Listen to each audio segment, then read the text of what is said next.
Boston College football lands 2 transfer commitments, both of whom could help BC win football games this fall.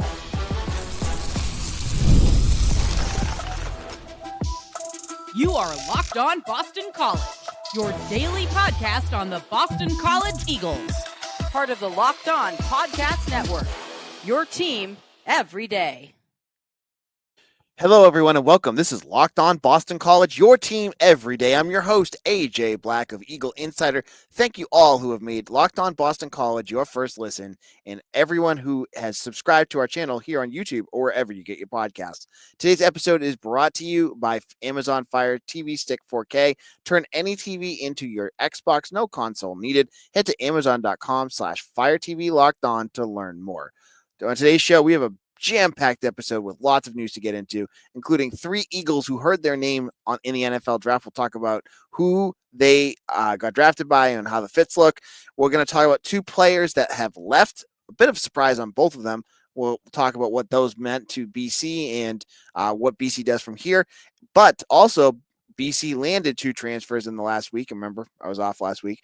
And to help me get into all of this was the man that held down the fort, Mitchell Wolf of Eagle Insider. Mitch, how's it going?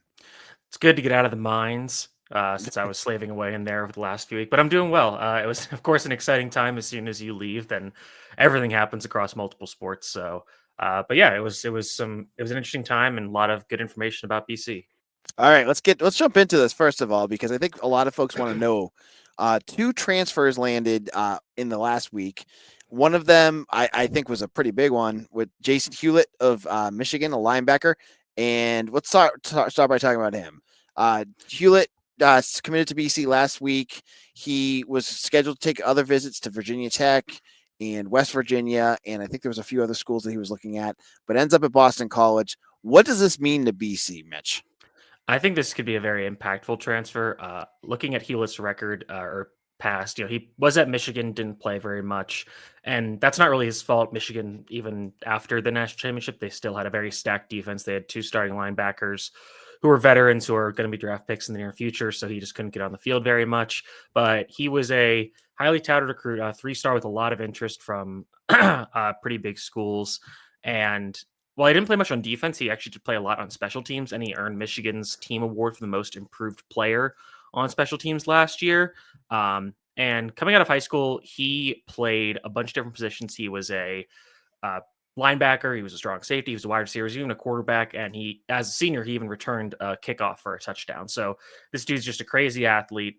He's probably still kind of growing into his body, but I think he's going to unlock the BC defense a bit in that, because they're losing Donovan Azaraku and Cam Horsley and Neto Ekpala and a few other guys, which we'll get to, they need to find ways to manufacture pass rush. And the way they're going to have to do that is by more exotic blitz packages, simulated pressures, and that kind of thing. And having a player like Hulet, who is a real chess piece within the defense, and that he can blitz, he can drop, and he can actually be an effective coverage dropper. We saw last year they would drop Donovan Azaraku and Neto Ekpala and Quintavious Hutchins. They dropped them into zone coverage, and outside of Hutchins' 1 interception against Louisville, they were kind of just there. I think this guy could be a real, presence back there. If he gets his hands on the ball, he could make a big play on it. But he's also athletic enough to be a presence as a pass rusher. Now, he's probably not developed anywhere near like a player like Azaraku was. But if they can design enough exotic pressures, they can find ways to get him, maybe get some unblocked pressure, some unblocked sacks, where he can just get off the ball and get after the quarterback using his speed. He also should be really helpful limiting mobile quarterbacks because of that athleticism, preventing them from breaking the pocket, which is a problem that BC had more so in previous years. Last year, it wasn't too big of a problem outside of the Michigan State game, maybe, but that's always a plus to have on defense. So is he looking like a guy that would probably, challenge Owen McGowan for his spot, or where do you think it lines up? That's what I would say. I think McGowan is probably going to be their starter in their base 3-4 defense. But when they're in nickel and in more pass-heavy situations, I could definitely see Hewlett coming onto the field. If you think about how Cam Arnold was used last year for the first half of the season before he got hurt, they would move him around the defense a lot. They would line him up the line of scrimmage on the edge to blitz him. And I think you could see Hewlett used in a similar way to how Arnold was used. And I think that, obviously I think he only played 8 defensive snaps last year, so he doesn't have a ton of experience, but hopefully they can get him up to speed. Luckily, BC has a pretty favorable ramp up to the ACC play in the early part of the season, so they can kind of acclimate him, and then he's ready to go by the time we get into the real meat of the season. He's played Michigan State already, right? He actually has only played his right, game right. defensive snaps Yeah. was against, I think, Northwestern, but I mean, Right, he's right. played them on special teams. But yeah, So this another I do feel like this in the next move we'll talk about is a nice trend to see that after a winter of watching BC just land, they landed 2 guys from Alabama and a whole bunch of FCS guys or low level guys. It's nice to see them also go back to the Blue Bloods and try to grab some of those guys because I thought I do appreciate what O'Brien was doing, getting a VJ Wilkins or some of the other lower level guys that they landed. But I also did like a lot of what Halfley did, Jeff Halfley, when he would go and grab, portal guys like this. So getting someone from Michigan, especially Michigan, man, like that's a defense right there. It's been, yeah. And again, like I can't stress this, like he was not playing because he was bad, or he wasn't playing because he was bad. He wasn't playing because they just have a ton of really good guys who are experienced veterans who they right. were just like, we're not going to take these guys off the field. Right. And this is, we talked about this, Mitch and I offline, that they brought in a D3 linebacker as well, but, he's a preferred walk on. You don't want that to be your guy at linebacker if you need another guy. Jason Hewlett is a guy that you would want to bring in. So that was the first one. Now, the other one happened when I was on my cruise, and I have not honestly even looked into him.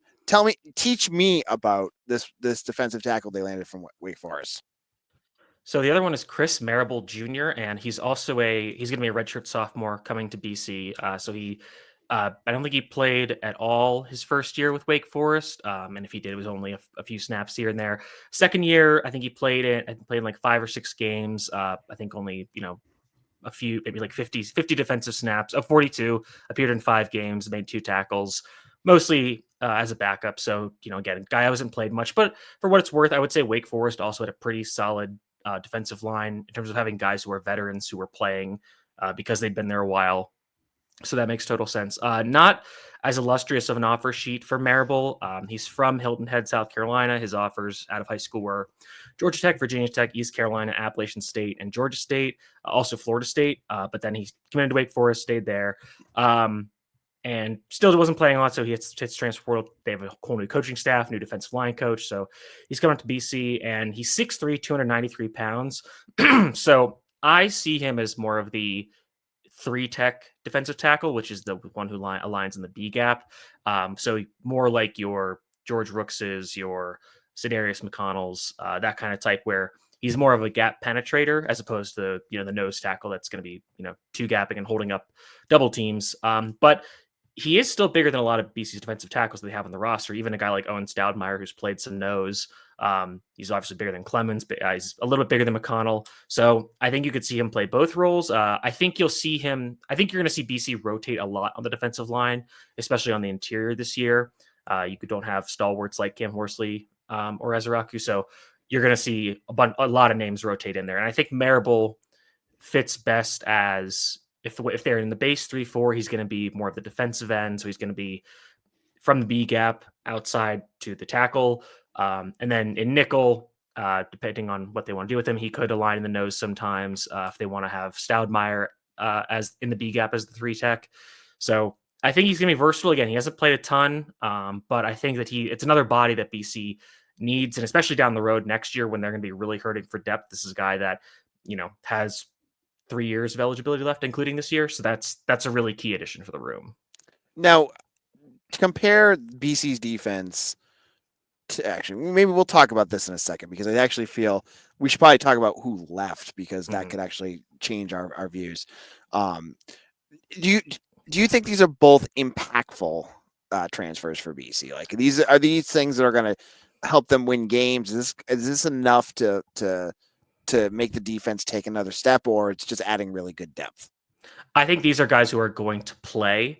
I think they're going to have significant roles in the defense. I'm not sure I'm willing to say they're going to be like impactful players to the level of, a Cam Horsley or a Cam Arnold when he was playing well at the beginning of the year. But there are guys who are going to figure into the rotations at their respective positions and then make life easier because you're not relying on guys to play roles they're not comfortable with. So, for example, with Owen McGowan, he did play pretty well in limited snaps before he got injured last year. I still don't really want him out there on obvious passing downs where he has to cover people in zone or man, especially man. You want a guy who's more athletic like Hulet who can spell him, and then when it's a more obvious rundown, you're playing a team that has a lot of tight ends and they're running the ball. You want McGowan out there because he can take on those blocks and fit the run against heavy personnel. So it makes, again, I'm not sure these guys are really crazy impactful, but I think they're gonna shore up the foundation of the defense and make everybody will play better because of it. All right, in just a moment, the defense also did take a hit, and 2 players are going, and we'll talk about who those are and how that will impact the defense. We'll talk about that in just a moment.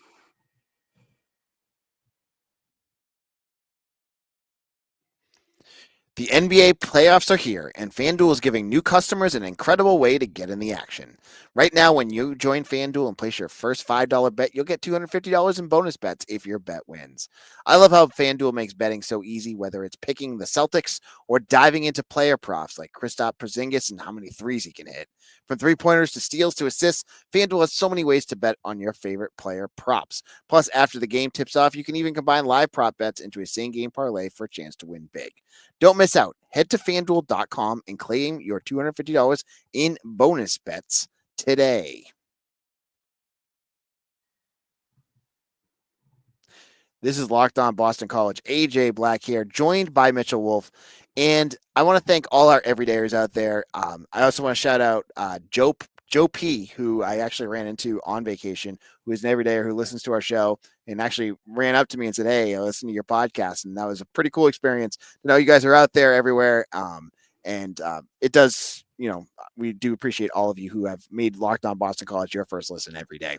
Now, Mitch, it wasn't all good news. Let's talk about the bad news, it all came at the very tail end of the transfer portal closing. It closed on Friday, and there were 2 new big names. The first one was George Rooks.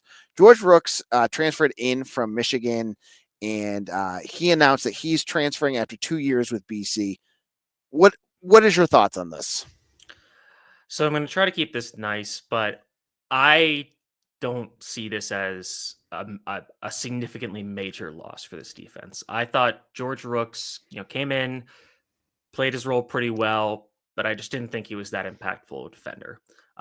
If you look at his pressure numbers, his tackles for loss, all that kind of stuff, he just doesn't show up on the stat sheet very much. And then if you look at his PFF grades, and again, I think people can quibble with PFF grades. There's definitely some flaws there. But if you look at whole seasons or whole careers, I think you can generally, there's some signals to that. There's some legitimacy. And if you look at his 2 years with BC, the PFF grades were very similar. Overall grades about like 52, 53, which is slightly below average. And, just pretty unremarkable for lack of a better word. So as I would obviously prefer to keep experienced starters than not. So that's disappointing. But of the defensive starters that would be leaving, this one I'm not, crazy broken up about. We mentioned the depth at defensive tackle. It's troubling moving forward, but this is another guy who was a redshirt senior. This is his final year, so it's not a long-term loss. And you look at the situation, you maybe think, okay, maybe he wasn't maybe didn't feel like he was locked into being the starter at that position. He did get benched not benched, but he was not the starter at his position for a few games, and then he got it back. But I thought for George Rooks, you see this guy and you think, okay, he's going to be this penetrating defensive tackle, kind of a hybrid defensive end kind of player. And that never really came to fruition. He had, I think, really the big game against Virginia in 2023, but they had a terrible offensive line. And after that, he was pretty quiet. And then in both years, you saw him really struggle to defend the run. So without Cam Horsley playing next to him this year, I think you're probably going to see that continue. So, I'm interested to see what guys like Sedarius McConnell, Ty Clemens, and now Chris Marable are going to be able to do in his stead. So, it'll be interesting to see what those guys can do without Rooks kind of being the de facto starter. And just from a transactional standpoint, he quickly the reason why he transferred became very clear because he committed to Syracuse within 24 hours, which is where his dad played. Right? Mm-hmm. And Syracuse, I know you're into looking at depth charts. Does Syracuse have a need for defensive tackles? Or well, it's interesting because they lost their starting nose tackle, Marad Watson, who left for Texas, and Marad Watson was very good for a true freshman. I think he was I want to say he was a freshman All-American, but that might be maybe like an honorable mention All-American freshman. Big dude. I think he was like 6'3", 320 pounds. And that's not George Rooks, who's 6'4", 6'5", 280 pounds. So I think they are getting Dion Wilson back, who was a transfer in last year from New Mexico State, I think, and he's a bigger guy. So I think it'll be kind of the same, kind of a rotation there. And I imagine Syracuse last year was still kind of playing the defensive scheme they had before just because of all the players that were still there. So it'll be interesting to see how they adjust with a lot of different players because Syracuse has had a very active portal season, both coming in and going out. So it's kind of hard to tell exactly what Syracuse is going to look like this year. They're going with the Colorado. Fran Brown and Dion seem to have a lot in common. They seem to like their roster roster building strategies. Yes. Well, the other transfer, I don't know if I'd say this is more surprising. I guess they're both pretty surprising, just because I just didn't expect either of them, was linebacker Bryce Steel. Now, folks know the story of, I think most folks know the story of Bryce Steel, that he had cancer a couple years ago in 2023, missed the entire season. It was a reoccurrence of cancer he had in high school. It's really scary stuff. I mean, I think everyone was just glad to see that he was healthy. Like, healthy, not even football healthy. He came back and played 4 games last year and redshirted, and was slated to come back this season. I got to tell you, I saw him at practice and never saw him play like this year. Just every practice I went to, he was, on the sideline. So I don't know if it's, I don't know what his reasoning is behind it, but I just want to say also, I wish him the best. I hope whatever he finds makes him happy. Yeah, I mean, I think he's from North Carolina, I believe. So maybe he wants to transfer. South Carolina. Maybe he wants to transfer closer to home for his final year. I believe he will have gotten his degree from BC by now. He did. He does, because he said it in his goodbye. So, and I think he should be able to get a medical redshirt for 2023. So he could have 2 years of eligibility left. But with Bryce Steel, I kind of considered anything he could give on the field to just be kind of a bonus. Last year when he played was mostly against Duquesne, kind of in garbage time. And then he did play a little at the end of the year when they were really hurting for linebacker depth, but you still didn't see him get on the field that much. You saw Joe Marinaro get on the field as a former walk-on. You're like, that's kind of weird that Bryce Steel isn't doing it, but Marinaro played well and still played pretty well when he did get on the field. So, I don't think this is a huge loss, especially when you're getting a younger guy like Jason Hewlett, who's going to be more of a long-term interesting player for the defense. So, BC is a little like hurting for linebacker depth at this point, especially with guys like Davian Crouch, Owen McGowan, and Kamori Dixon dealing with off-season injuries, but they're expected to be back for the season in the fall. So I think, long-term, this is, it's not, a killer move for BC. They kind of already, for lack of better phrasing, they learned how to live without Bryce Steel. So, again, not a huge loss. But again, I echo your sentiments. We wish them all the best and good health moving forward.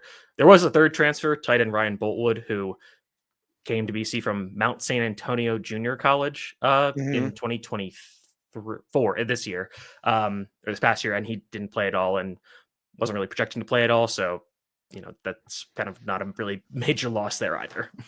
Yeah, he was getting jumped in that. I saw a lot of tight ends playing ahead of him, so that one made sense. I was, didn't see him. He was kind of a smaller tight end to begin with, I think, and just wasn't really fitting. So, best of luck to all of them. Now, in our final segment, the NFL draft happens, and this is Mitch's favorite. We're going to talk a little bit about where the guys ended up, any surprises, and all that good stuff. We'll talk about that in just a moment.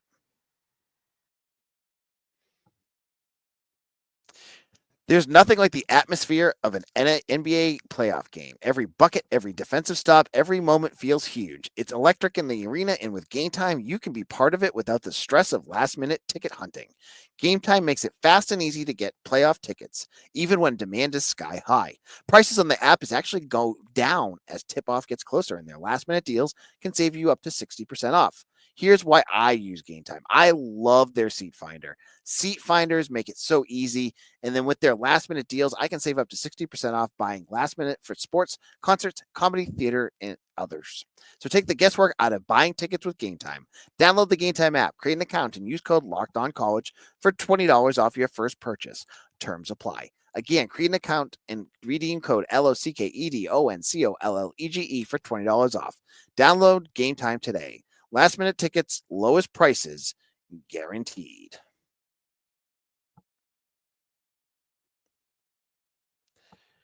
This is Locked On Boston College. I'm your host, AJ Black, and I want to give you a second listen if you are into. I've talked a lot about the NBA playoffs. Check out Locked On Celtics with John Corrales. If you're a Celtics fan, it is an amazing podcast. Check that out on YouTube or wherever you get your podcasts. Now, this weekend was the weekend of many football fans don't leave the couch. They watch a lot of this NBA draft. Mitch is NFL. one of Mitch is one of them. I got to watch some of it, and we're not going to talk about Shador Sanders.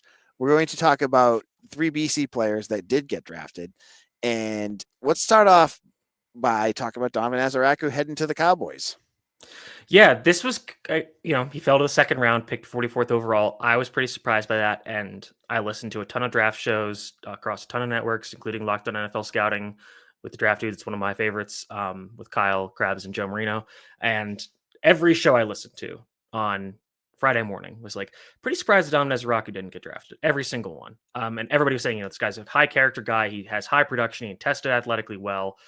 Doesn't really make it like the draft is weird, like things happen, but there's really not like a good reason for why this happened. Just, sometimes the board falls in a bad way.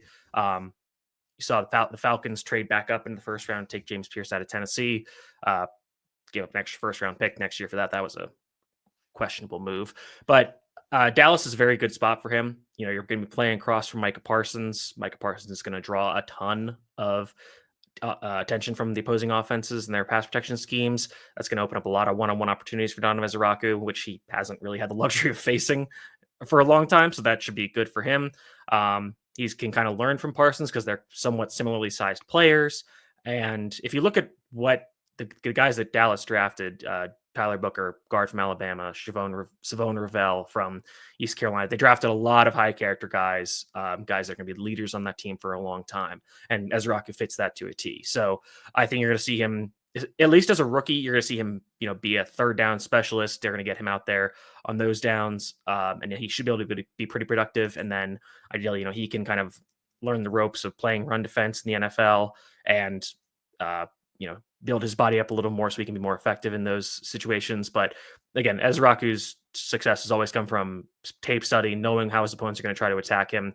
So I expect nothing but success from him. And good to see him go to a good landing spot. And it didn't take long for a Boston College player to be named next, as Ozzy Trabillo ended up in the second round getting selected by the Chicago Bears. Mm-hmm. We'll talk a little bit about that fit. This one was a little, well, I will say, in terms of the links here, it makes a lot of sense. Ryan Poles is the GM for the Bears. He was an offensive tackle at Boston College. I didn't realize that Ryan Poles' dad and Ozzy's dad played together at BC as well. So that was a fun little connection. But the Bears it's interesting because I thought they might try to grab some offensive line help. For them, they drafted Darnell Wright, an offensive tackle out of Tennessee a few years ago, and he started, I think, almost every game at right tackle for the last 2 years. He's been pretty good. So, and their left tackle, Braxton Jones, I think he's going into a contract year. So I wonder if they're going to have Ozzy try to compete for the left tackle spot, or if they're going to bump Darnell Wright over to the left tackle and have Ozzy compete for the right tackle spot. So that'll be an interesting thing to follow. He's going to play under Ben Johnson, who was the Lions offense coordinator for the last few years, had Christian Mahogany. I imagine there was some conversations there, or at least Johnson, who even was a graduate assistant with BC back in the Dazio years, I think. So he knows what BC players are about, knows that Trapillo's a high character guy, very smart, technically refined player. I listened to a lot of all the draft shows, pretty much everybody was like, yeah, I like Trapillo. Like maybe not as like a first round guy or a immediate dynamite starter, but pretty much everybody said, I like his, I love his floor. He's going to be like a solid starter pretty much wherever he goes. Maybe he won't be, a Penei Sewell or a Trent Williams or a Lane Johnson, but he's the comp I heard a lot was Rob Havenstein, who's been the starting right tackle for the Rams for the last decade. And most people don't know about him, but offensive linemen are kind of like refs. You don't want to hear about him from a ton because it usually means bad things if you do. So that's kind of the career that I'm envisioning for Ozzy. Awesome. And then the final draft pick, is an Eagle heading to the Eagles, and that's Drew Kendall, who was picked in the 5th round, and he's heading to Philadelphia. I know you're a big fan of where he ended up here. Yeah, I mean, any offensive lineman going to Philadelphia is great. Working with Jeff Stoutland, their offensive line coach, who's one of, if not the best offensive line coach in the sport of football.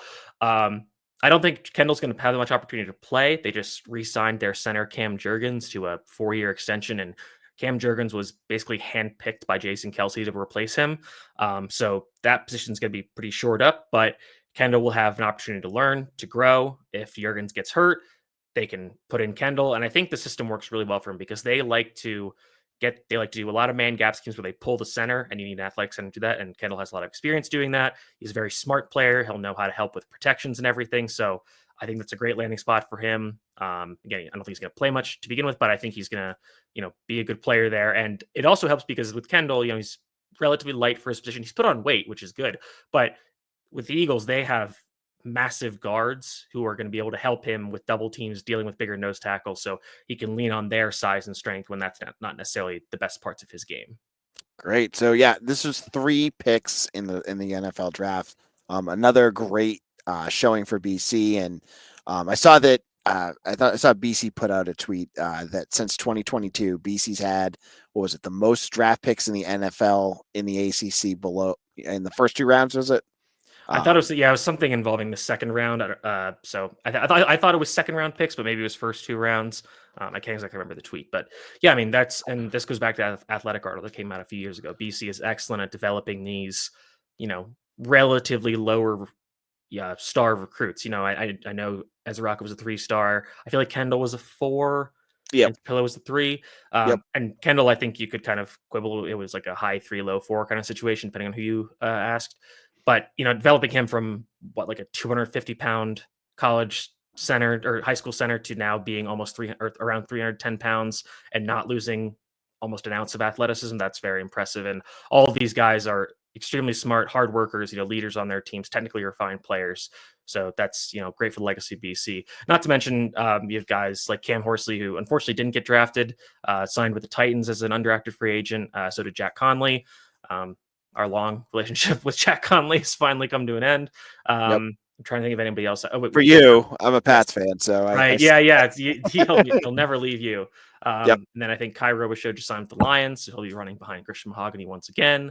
Yep. And there were conflicting reports about Dino Tomlin ending up somewhere. I initially saw the Steelers, but I think that got debunked.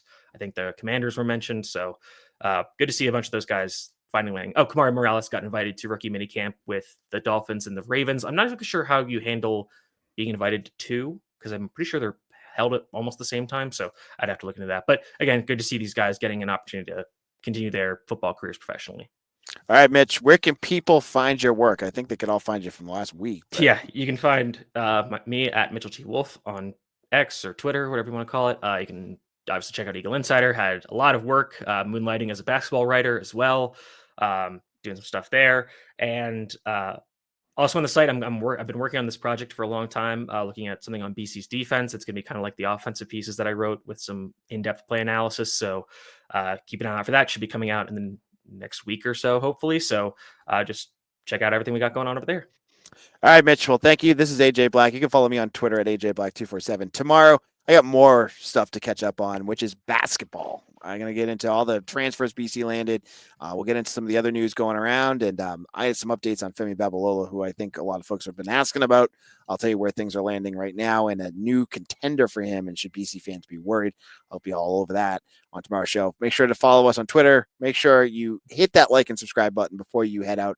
And we'll see you all again soon for another episode of Locked On Boston College, your team every day.